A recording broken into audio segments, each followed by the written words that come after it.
Hey, y'all. This is Tonetta Clay, your social worker coach. You're at the Social Worker Coach the podcast, based over on Spotify. But wherever you listen to your podcast episodes, that's where you'll find me. So, like I said, definitely welcome. And I'll be starting reading now lesson number 9, The Law of Success in 16 lessons. So, we're on number 9, y'all. And if you haven't listened to the other chapters or lessons, go back and listen to the other 8 so that you can catch up with this 9th one. This 9th one is all about the habit of doing more than paid for. So I know y'all may have heard that a lot about, especially when it comes to business, the habit of doing more than paid for. Don't just do what they pay you for. Do more than that. And that's what this chapter is based off of. So again, this is Tonetta Clay, your social worker coach, the podcast. So let's go ahead and get into this. And I do want to say, if this is things that you want to hear, and also daily vlogs and about mindset, relationships, self-improvement. Like I said, that's what I talk about. So make sure that you, of course, subscribe to the podcast wherever you listen to your podcast episodes. And let's go ahead and get started, y'all. Lesson 9, habit of doing more than paid for. It may seem to be a departure from the subject of this lesson. Hold on, y'all. Give me 1 second. I just started. I was trying to make sure I got the time going on here. Okay, here we go. Now let me go ahead and get started. It may seem to be a departure from the subject of this lesson to start the lesson with a discussion of love. But if you will reserve your opinion until you have completed the lesson, you may be ready to agree that the subject of love could not have been omitted without impairing the value of the lesson. The word love is here used in an all-embracing sense. There are many objects, motives, and people which arouses one's love nature. There is some work which we do not like, some that we do like moderately, and under certain conditions, there may be work which we actually love. Great artists, for example, generally love their work. The day laborer, on the other hand, usually not only dislikes his work, but may actually hate it. Work which one does merely for the sake of earning a living is seldom liked. More often, it is disliked or even hated. When engaged in work which he loves, a man may labor for an unbelievably long period of hours without becoming fatigued. Work that a man dislikes or hates brings on fatigue very quickly. A man's endurance, therefore, depends very largely on the extent to which he likes, dislikes, and loves that which he is doing. We are here laying the foundation, as you will, of course, observe, for the statement of one of the most important laws of this philosophy, viz. A man is most efficient and will more quickly and easily succeed when engaged in work that he loves or work that he performs in behalf of some person whom he loves. Whenever the element of love enters into any task that one performs, the quality of work becomes immediately improved and the quantity increased without a corresponding increase in the fatigue by the work. Some years ago, a group of socialists, or perhaps they call themselves cooperators, organized a colony in Louisiana, purchased several hundred acres of farmland, and started to work out an ideal which they believed would give them greater happiness in life and fewer of the worried through a system that provided each person with work at the sort of labor he liked best. Their idea was to pay no wages to anyone. Each person did the work he liked best, or that for which he might be best equipped, and the products of their combined labors became the property of all. They had their own dairy, their own brick making plant, their own cattle, poultry, etc. They had their own schools and a printing plant through which they published a paper. A Swedish gentleman from Minnesota joined the colony, and at his request, he was placed at work in the printing plant. Very soon he complained that he did not like the work, so he was changed and put to work on the farm, operating a tractor. 2 days of this was all he could stand. So he again applied for a transfer and was assigned to the dairy. He could not get along with the cows, so he once more changed, to the laundry, where he lasted but 1 day. One by one, he tried every job on the works, but liked none of them. It began to look as if he did not fit in with the cooperative idea of living, and he was about to withdraw when someone happened to think of one job he had not yet tried in the brick plant. So he was given a wheelbarrow and put to work wheeling bricks from the kilns, stacking them in piles in the brickyard. A week went by, and no complaint was registered to him. When asked if he liked his job, he replied, "This man just the job I like." Imagine anyone preferring a job wheeling bricks. However, that job suited the Swede's nature. He worked alone at a task which called for no thought and placed upon him no responsibility, which was just what he wanted. He remained at the job until all the bricks he wheeled out and stacked, then withdrew from the colony because there was no more brickwork to be done. The nice quiet job ban has finished, so I yank, I ban, go back to Minnesota, and back to Minnesota he went. When a man is engaged in work that he loves, it is no hardship for him to do more work and better work than that for which he is paid. And for this very reason, every man owes it to himself to do the best work, the sort of work that he likes best. I have a perfect right to offer this advice to students of this philosophy for the reason that I have followed it, myself without reason to regret having done so. This seems to be an appropriate place to inject a little personal history concerning both the author and the law of success philosophy, the purpose of which is to show that labor performed in the spirit of love for the sake of labor itself has never been and never will be lost. This entire lesson is devoted to offering an evidence of that it really pays to render more service and better service than one is paid to render. What an empty and useless effort this would be if the author had not himself practiced this rule long enough to be able to say just how it works out. For over a quarter of a century, I have been engaged in the labor of love out of which this philosophy has been developed. And I am perfectly sincere when I repeat that I have stated somewhere elsewhere in this course that I have been amply paid for my labors, but pay for my labors by the pleasure I have had as I went along, even if I received nothing more. My labors on this philosophy made it necessary years ago for me to choose between immediately monetary returns, which I might have enjoyed by directing my efforts along purely commercial lines, and remuneration, that comes in later years. It seems like it's misspelled or something, but that's okay. Maybe it's me. No worries. And which is represented by both the usual financial standards and other forms of pay, which can be measured only in terms of accumulated knowledge that enables one to enjoy the world about him more keenly. The man who engages in work that he loves does not always have the support in his choice of the closest friends and relatives. Combating negative suggestions from friends and relatives has required an alarming proportion of my energies. During the years that I have been engaged in research for the purpose of gathering, organizing, classifying, and testing the material which has gone into this course.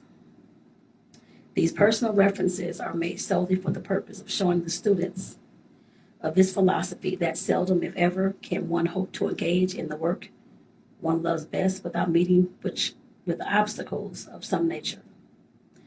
Generally, the chief obstacles in the way of one engaging in the sort of work one loves best is that it may not be the work which brings the greatest remuneration at the start.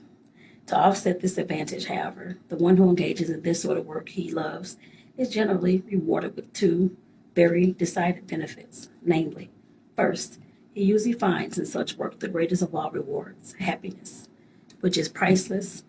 And secondly, his actual reward in money, when averaged over a lifetime of effort, is generally much greater for the reason that labor which is performed in a spirit of love is usually greater in quantity and finer in quality than that which is performed solely for money. The most embarrassing, and I might, without any intention of disrespect say. The most disastrous opposition to my choice of life work came from my wife. This perhaps will explain why I have made frequent references in many of the lessons of this course to the fact that a man's wife may either make or break him. That's true. According to the extent to which she gives or holds cooperation and management in connection with his chosen work. Let me get some water, y'all. Uh-oh.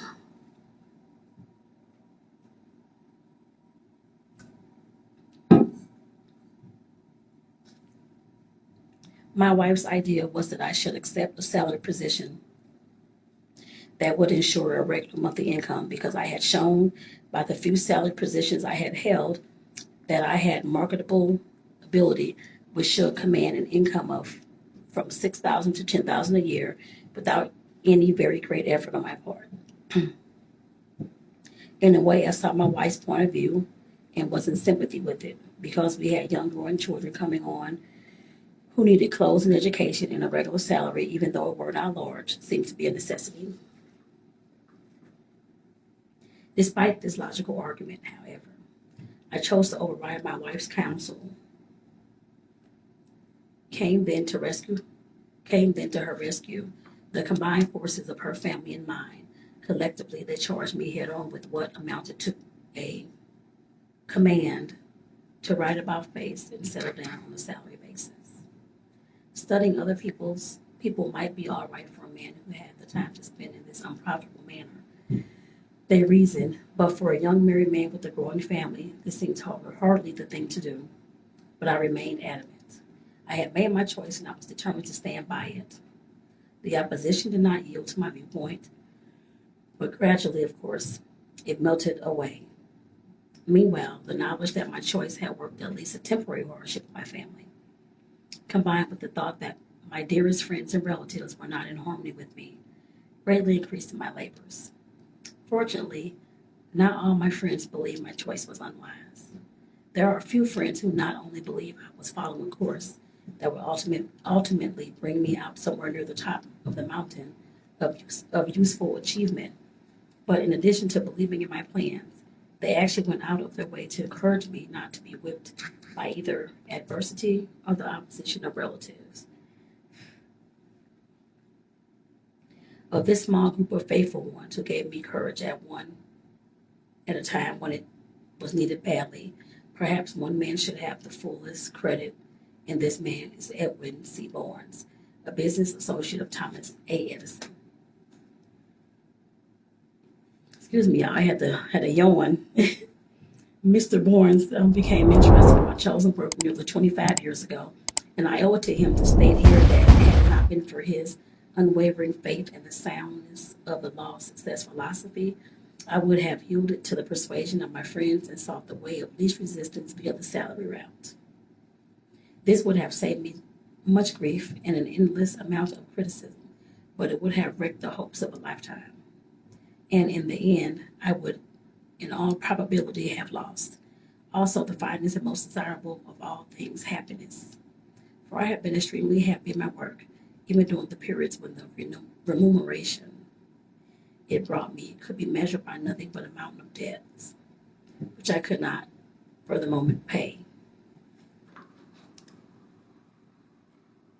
Perhaps this may explain to some extent why the salary of slavery through debt was so extensively emphasized in Lesson 4 on the habit of saving. We want that lesson to sink in. Edwin Barnes did not only believe in the sound, hold on. Edward Barnes not only believed in the soundness of the law of success philosophy, but his own financial success has demonstrated, as he had also his close business relationship with the greatest inventor on earth, that he had the right to speak with authority on the subject of laws through which success may be achieved.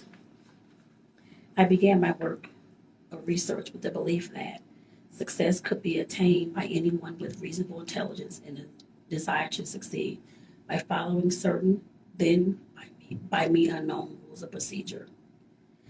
I wanted to know what these rules were and how they could be applied. Mr. Pornes believed as I did. Moreover, he was in a position to know that the astounding achievements of his business associate, Mr. Edison, came about entirely through the application of some of the principles, which later were tested and included as a part of this philosophy. From his way of thinking, it seemed that the accumulation of money, enjoying peace of mind, and finding happiness could be brought about by the application of never-varying laws, which anyone might master and apply. This was my belief also. That belief has now transformed into not merely approvable, but approved reality, as I hope every student of this course will have reason to understand when the course shall have been mastered. Please keep in mind that during all these years of research, I was not only applying the law covered by this lesson by doing more than paid for, but I was going much farther than this by doing the work for which I did not, and at the time I was doing it, hope ever to receive pay. Thus, out of years of chaos, adversity, and opposition, this philosophy was finally completed and reduced to manuscripts ready for publication. For a time, nothing happened. I was resting on my oars, so to speak, by taking the next step toward placing the philosophy in the hands of people who I had reason to believe would welcome it. God moves in mysterious ways. He wonders to perform. During the early years of my experience, I thought these words to be empty and meaningless, but I have since modified my belief considerably. I was invited to deliver an address in Canton, Ohio. My coming had been well advertised, and there was no reason to expect that I would have a large audience. To the contrary, conflicting meetings being held by two large groups of businessmen reduced my audience to the lucky number of 13. It has always been my belief that a man should do his best, regardless of how much he receives for his service, or the number of people he may be serving, or the class of people he served. Y'all hear that noise? I don't know if y'all heard that noise, but it's the air, the AC blowing, just in case you hear it. I went at my subject as though the hall were filled. Somewhere arose in me a sort of feeling of resentment on account of what the way of the wheel of fate had turned against me. And if I ever made a convincing speech, I made it that night.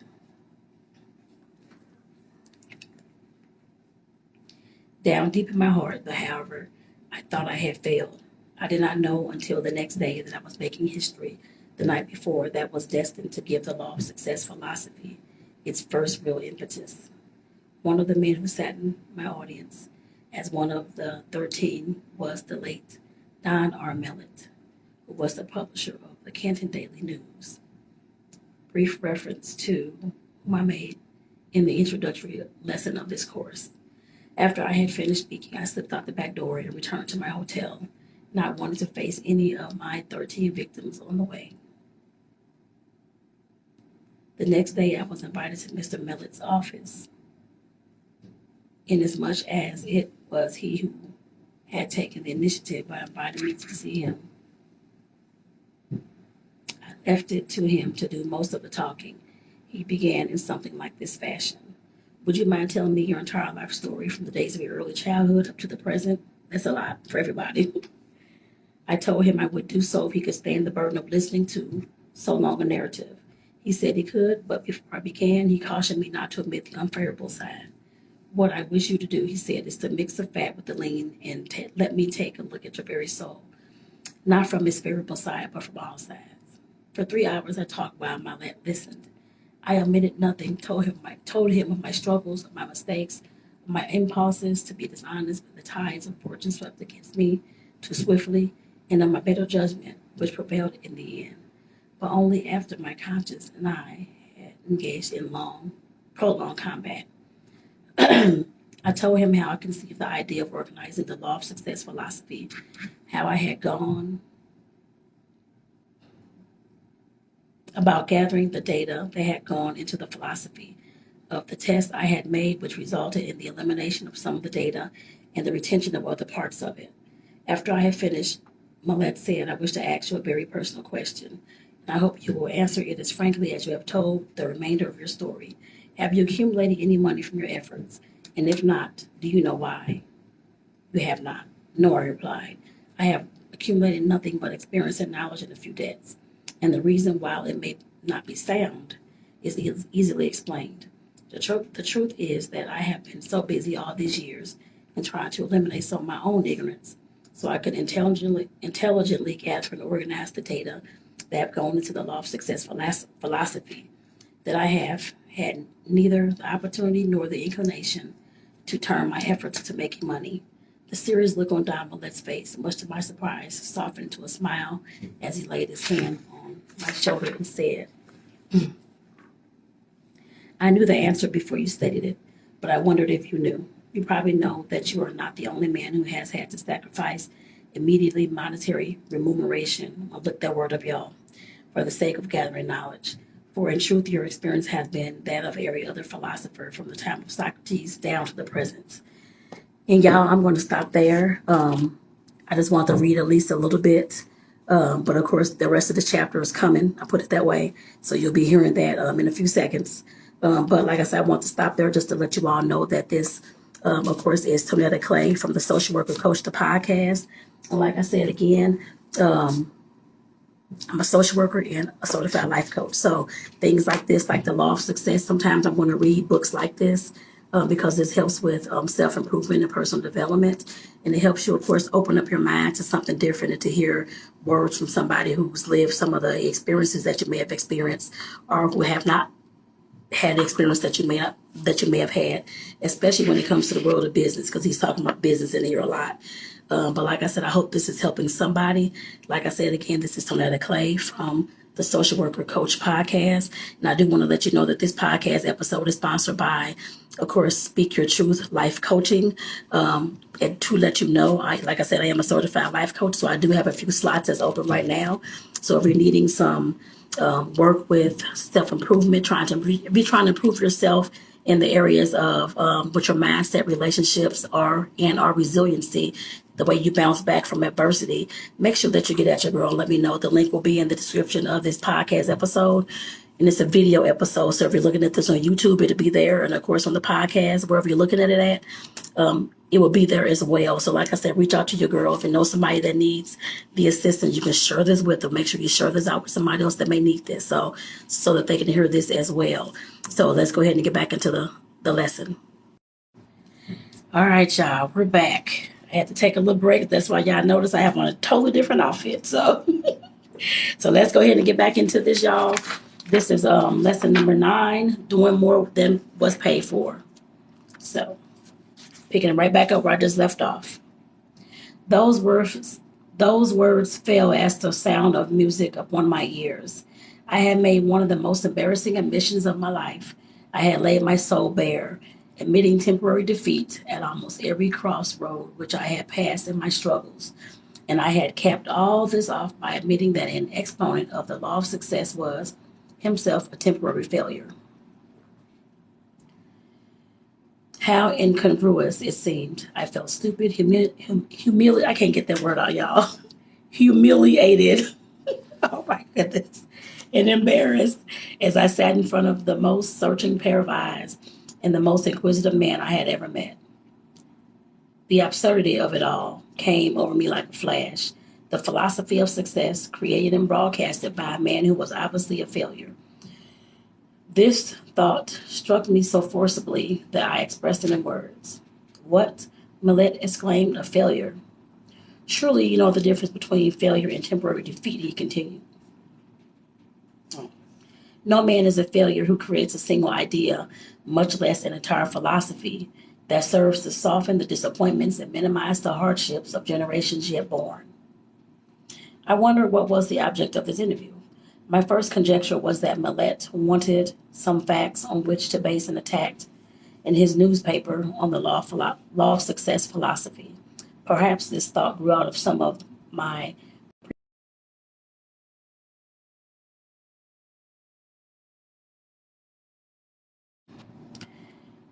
a few of whom had been antagonistic.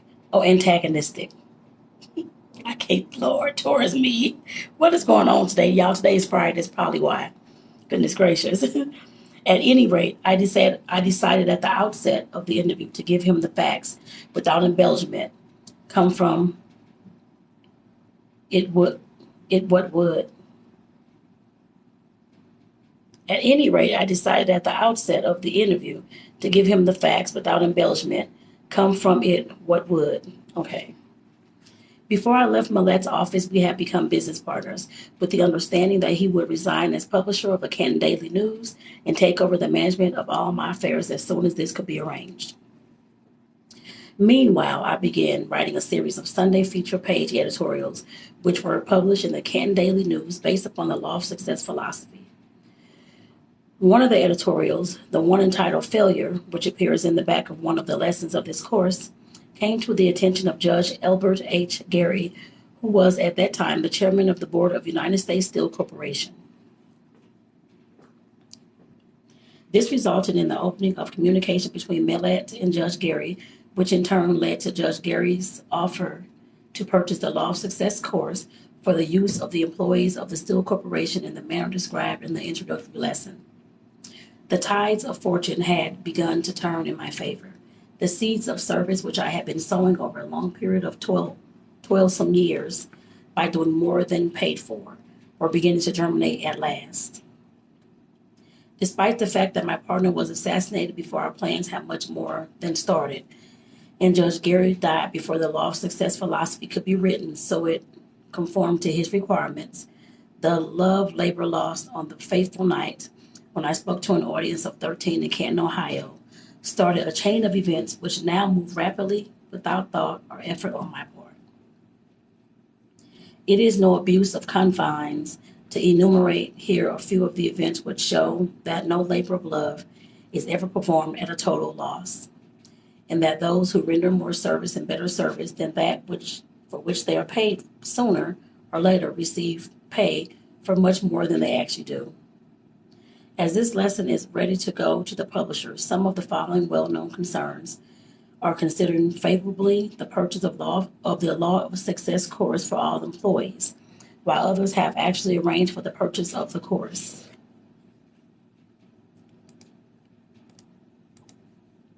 Mr. Daniel Willard, president of the Baltimore and Ohio Railroad Company, Indian Refining Company, Standard Oil Company, New York Life Insurance Company, the Postal Telegraph Commercial Cable Company,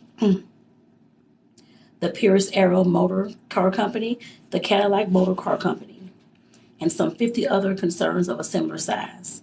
In addition to this, a newly organized club for boys similar to the Y, MCA, has contracted for the use of the Law of Success course as the basis of its educational program, and estimates that it will distribute more than 100,000 courses of the philosophy within the next 2 years. Quite aside from these sources of distribution, the Ralston University Press of Meridian, Connecticut, has contracted to publish and distribute the course to individuals throughout the United States and perhaps in some foreign countries. How many courses will they distribute cannot be accurately estimated, but when one stops to consider the fact that they have a mailing list of approximately 800,000 people, wow, who have faith in anything they offer for sale, it seems very reasonable to suppose that their distribution will place tens of thousands of courses in the hands of men and women who are earnestly searching for the knowledge conveyed by the Law of Success philosophy. Perhaps it is unnecessary, but I wish to explain that my only object in here, relating the story of how the Law of Success philosophy has gained the recognition described, is to show how the law upon which this lesson is based actually works out in the practical affairs of life. I'm getting my water, y'all. Give me 1 second. I'm trying to get it open. Whoa. Give me 1 second, y'all. I'm trying to get my water open. I should have had it open before, but that's okay. All right.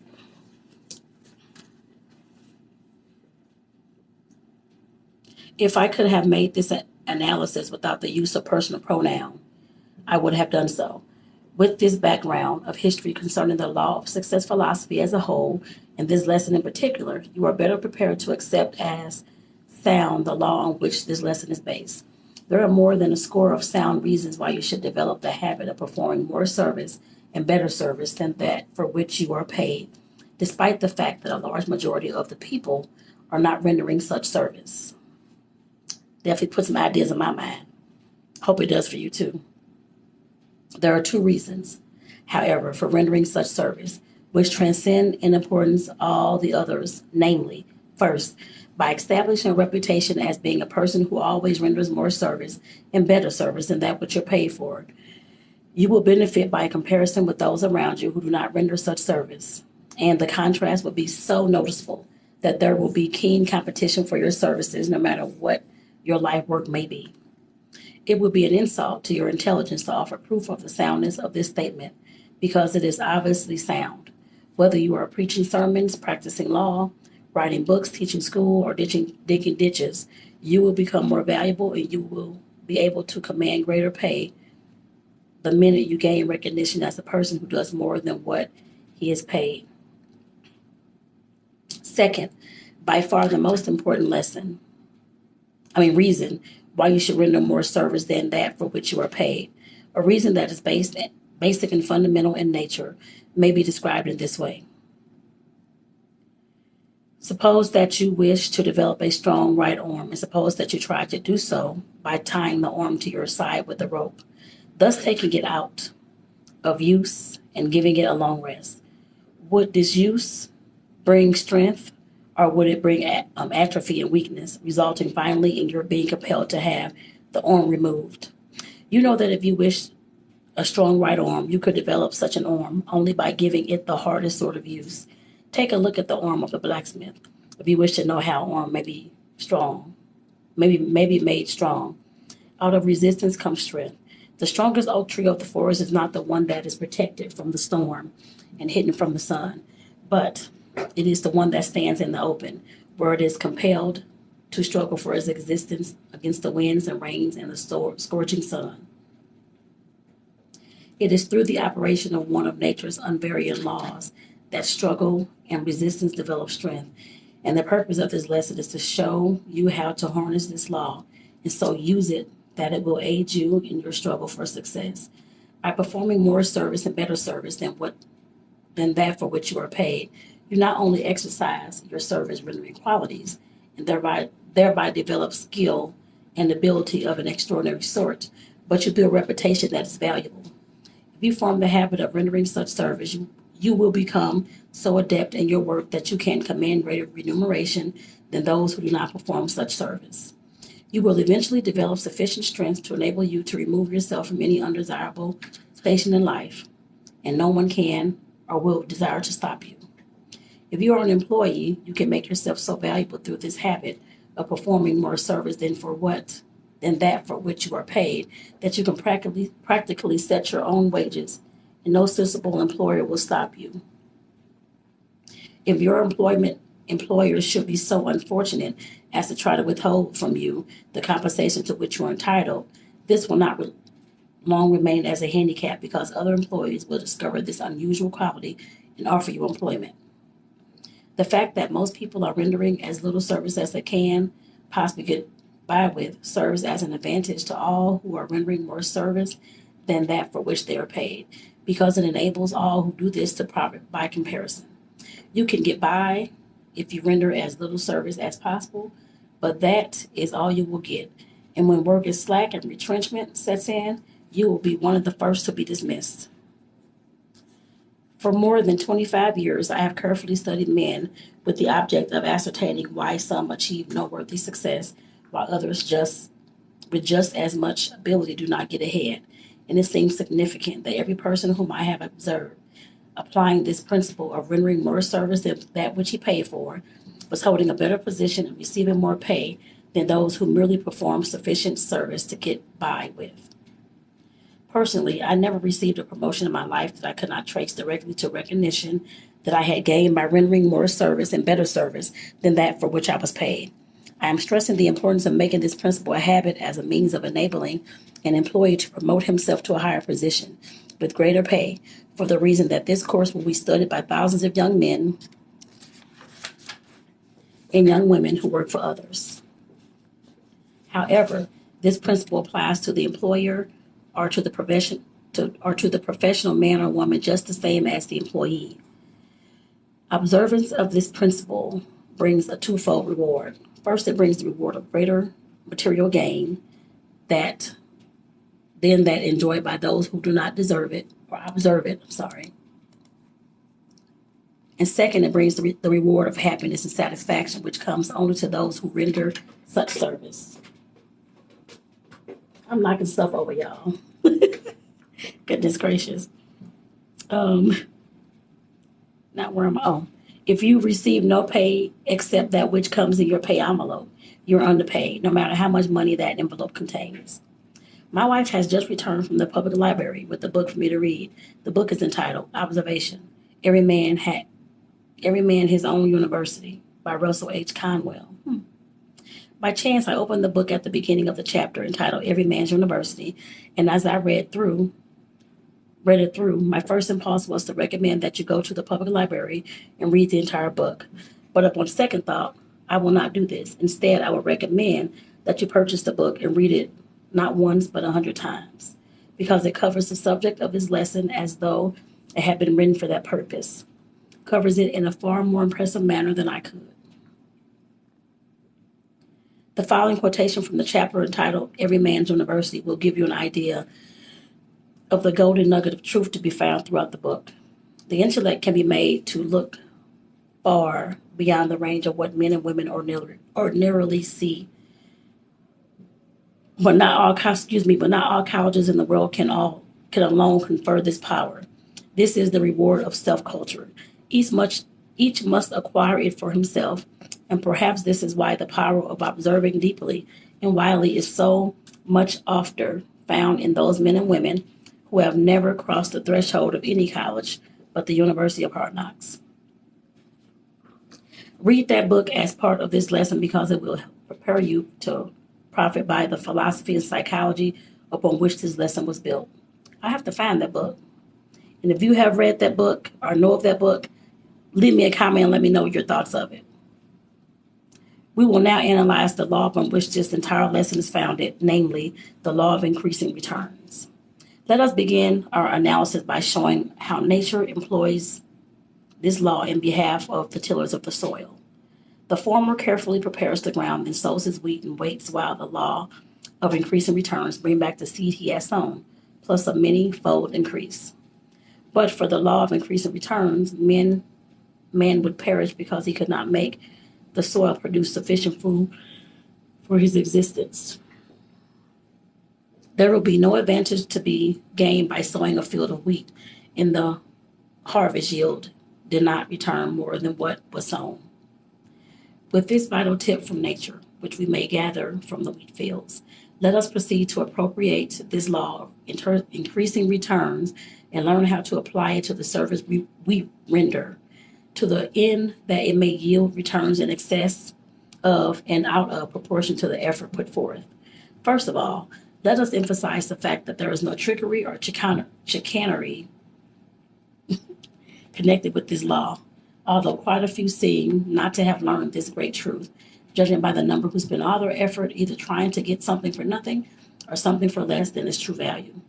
It is to no such end that we recommend the use of the law of increasing returns, for no such end is possible within the broad meaning of the word success.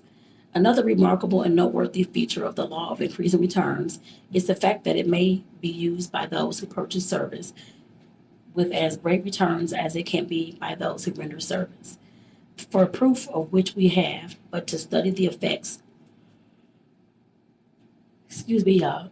of Henry Ford's famous $5 a day minimum wage scale, which he inaugurated some years ago. Those who are familiar with the facts say that Mr. Ford was not playing the part of a philanthropist when he inaugurated this minimum wage scale, but to contrary, he was merely taking advantage of sound business principle, which has probably yielded him greater returns in both dollars and goodwill than any other single policy ever inaugurated at the Ford plant. By paying more wages than the average, he received more service and better service than the average. At a single stroke, through the inauguration of that minimum wage policy, Ford attacked the best labor on the market and placed a premium upon the privilege of working in his plant. I have no authentic figures at hand bearing on this subject, but I have sound reason to conjecture that for every $5 Ford spent under this policy, he received at least $7.50 worth of service. I have also sound reason to believe that this policy enabled Ford to reduce the cost of supervision because employment in his plant became so desirable that no worker would care to run the risk of losing this position by soldering on the job or rendering poor service. Whether other employees were forced to depend upon costly supervision in order to get the service to which they were entitled and for which they were paying, Ford got the same or better service by the less expensive method of placing a premium upon employment in his plant. I'm gonna get some more water, y'all. I need to look and see how many more pages in this chapter too.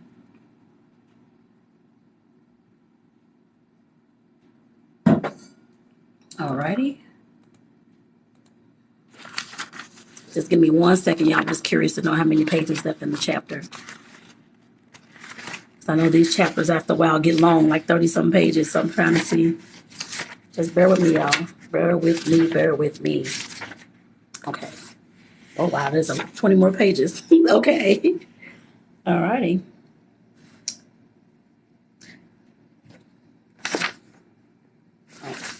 Marshall Field was probably the leading merchant of his time, and the great Field store in Chicago stands today as a monument to his ability to apply the law of increasing returns.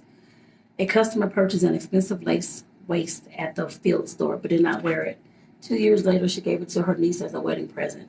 The niece quietly returned the waist to the Field store and exchanged it for other merchandise, despite the fact that it had been out for more than 2 years and was out of style. Not only did the Field store take back the risk, but what is of more importance, it did so without an argument. Of course, there was no obligation, moral or legal, on the part of the store to accept the return of the waste at that later date, which makes the transaction all the more significant.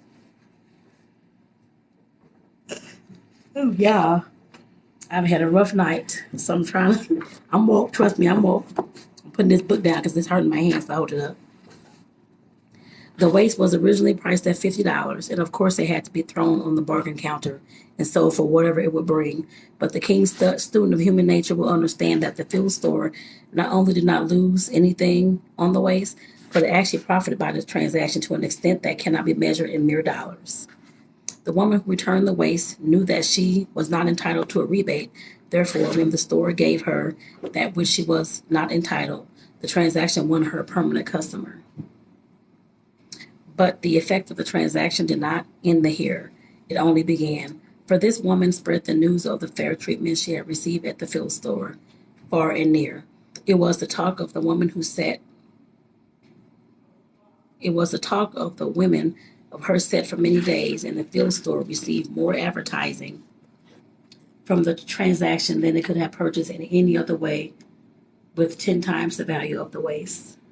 The success of the Field store was built largely upon Marshall Field's understanding of the law of increasing returns, which promoted him to adopt as part of his business policy the slogan, "The customer's always right." When you do only that for which you are paid, there is nothing out of the ordinary to attract favorable comment about the transaction. But when you willingly do more than that for which you are paid, your action attracts the favorable attention of all who are affected by the transaction and goes another step toward establishing a reputation that will eventually set the law of increasing returns to work on your behalf. For his reputation will create a demand for your service far and wide. Carol Downs went to work for W.C. Durant, the automobile manufacturer, in a minor position. He is now Mr. Durant's right hand and the president of one of his. Goodness, y'all. Whew, I don't know what is going on today. Goodness gracious. And the president of one of his automotive automobile distributing companies.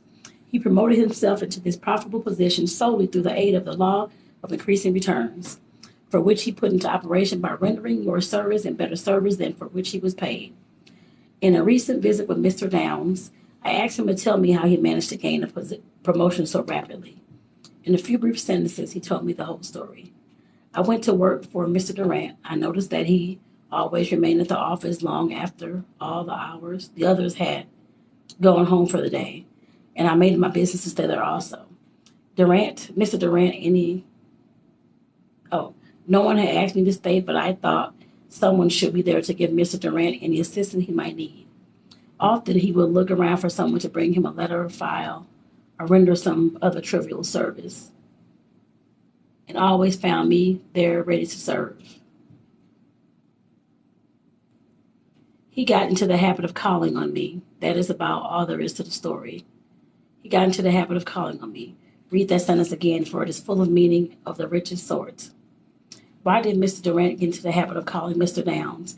Because Mr. Downs made it his business to be on hand where he would be seen.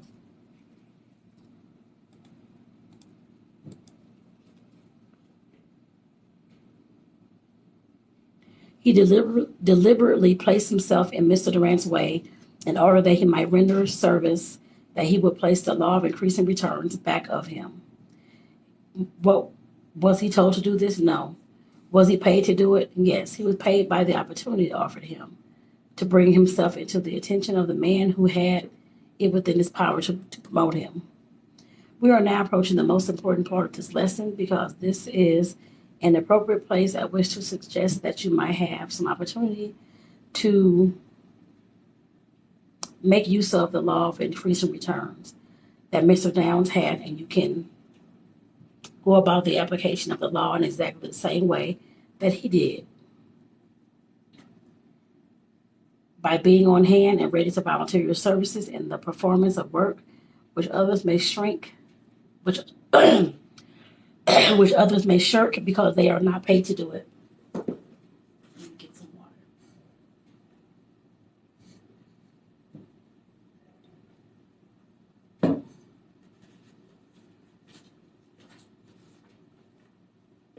Stop. Don't say it. Don't even think it. If you have a slightest intention of springing that old time-worn phrase entitled, "But my employer is different." Of course he is different. All men are different in most respects, but they're very much alike in this. They are somewhat selfish. In fact, they are selfish enough not to want a man such as Carol Downs to cast his lot with their competitor. And this very selfishness may be made to serve you as an asset and not as a liability, if you have the good judgment to make yourself so useful that the person to whom you sell your services cannot get along without you. One of the most adventurous or advantageous promotions I ever received came through an incident which seemed so insignificant that it appeared to be unimportant. One Sunday afternoon, a lawyer whose office was on the same floor as that of my employer came in and asked if I knew where he could get a stenographer to do some work, which he was compelled to finish that day. I told him that all of our stenographers had gone to the ball game and that I would have gone, but he called me 5 minutes later, but that I would be very glad to stay and do his work, as I could go to a ball game any day and his work had to be done. Okay, y'all, I'm going to stop there. I just want to say, just to let you know, that this podcast episode is sponsored by, of course, the Social Worker Coach, and, of course, the new Secret Society Sisterhood community over on Facebook. It's a private group for, of course, those ladies who are looking to create that connection with other ladies, to, of course, create that community, and, of course, create accountability systems. I guess I put it that way as well. We have fun. We do all types of things over there. Like I said, we definitely chat, share what's going on with us daily and those types of things as well, trying to get to know each other. And like I said, how we can gel better together. So, like I said, the secret society is for women only. So if you're a woman, you're looking to, of course, find some ladies that you can, of course, create a sisterhood with. Make sure that you come and join us. The link will be in the description of this video. It's a free group, no worries. You can just come and join us. So like I said, I hope to see you soon. So let me go ahead and get back into it, y'all. I did the work for him, and when he asked how much he owed me, I replied, "Oh, about $1,000, as long as it is you. If it were anyone else, I wouldn't charge anything." He smiled and thanked me. Little did I think when I made that remark that he would ever pay me $1,000 for the afternoon's work, but he did. Y'all, I went outside. I'm gonna stop. I keep scratching. I went outside earlier and walked, and there's all these trees and plants and flowers, and the allergies are kicking off, y'all. I can't take a Zyrtec because I fall asleep at work, so bear with the itching. I guess I put it that way. So, 6 months later, after I had entirely forgotten the incident, he called me again and asked how much salary I was receiving then. When I told him, he informed me that he was ready to pay me the $1,000, which I had laughingly said I would charge him for the work I performed for him. And he did pay it by giving me a position at $1,000 a year increase in salary. Unconsciously, I had put the law of increasing returns to work on my behalf that afternoon by giving me a position at $1,000 a year increase in salary. Okay, unconsciously, I had put the law of increasing return to work on my behalf that afternoon by giving up the ball game and rendering a service which was obviously rendered out of a desire to be helpful and not for the sake of monetary consideration. It was not my duty to give up my Saturday afternoon, but it was my privilege. Furthermore, it was a profitable privilege because it yielded me $1,000 in cash in a much more reasonable, responsible position than the one I had formerly occupied.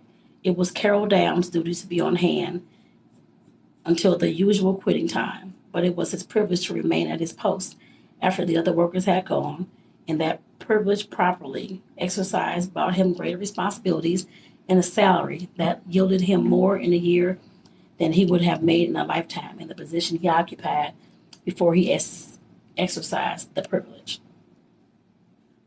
I have been thinking for more than 25 years of his privilege of performing more service and better service than that for which we were paid. And my thoughts have led me to the conclusion that a single hour devoted each day to rendering service for which we are not paid can be made to yield bigger returns than we receive from the entire remainder of the day during which we are merely performing our duty. We are still in the neighborhood of the most important part of this lesson. Therefore, think and assimilate as you pass over these pages.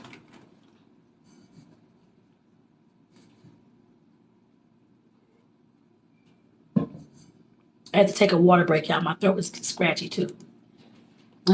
Goodness.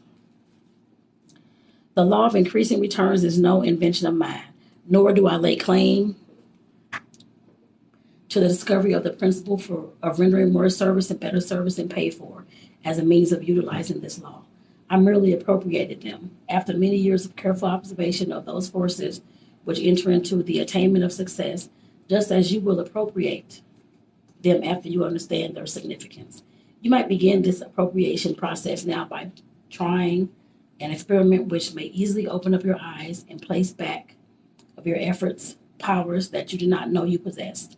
Let me caution you, however, not to attempt this experiment in the same spirit in which a certain woman experimented with that passage, which says something to the effect that if you have faith the size of a grain of mustard and say to yonder mountain to be removed to some other place, it will be removed. This woman lived near a mountain, a high mountain that she could see from her front door. Therefore, as she retired that night, she commanded the mountain to remove itself to some other place. Next morning, she jumped out of bed to rush to the door and looked out. But lo, the mountain was still there, she said. Then she said, just as I had expected, I knew it would be there. I'm going to ask you to approach this experiment with full faith that it will mark one of the most important turning points of your entire life. I'm going to ask you to make the object of this experiment the removal of a mountain that is standing where your temple of success should stand, but where it never can stand until you remove the mountain. You may never have noticed the mountain to which I refer, but it is standing there in your way just the same, unless you have already discovered and removed it. And what is this mountain, you ask? It is the feeling that you have been cheated unless you receive material pay for all the services you render. The feeling may be unconsciously expressing itself and destroying the very foundation of your temple of success in scores of ways that you have not observed. In the very lowly bred type of humanity, this feeling usually seeks outward expression in terms of something like this. I'm not paid to do this, and I'll be blankety blank blank blank if I'll do it. The type to which reference is made. You have met with it many times, but you have never found a single person of this type of who was successful, and you never will.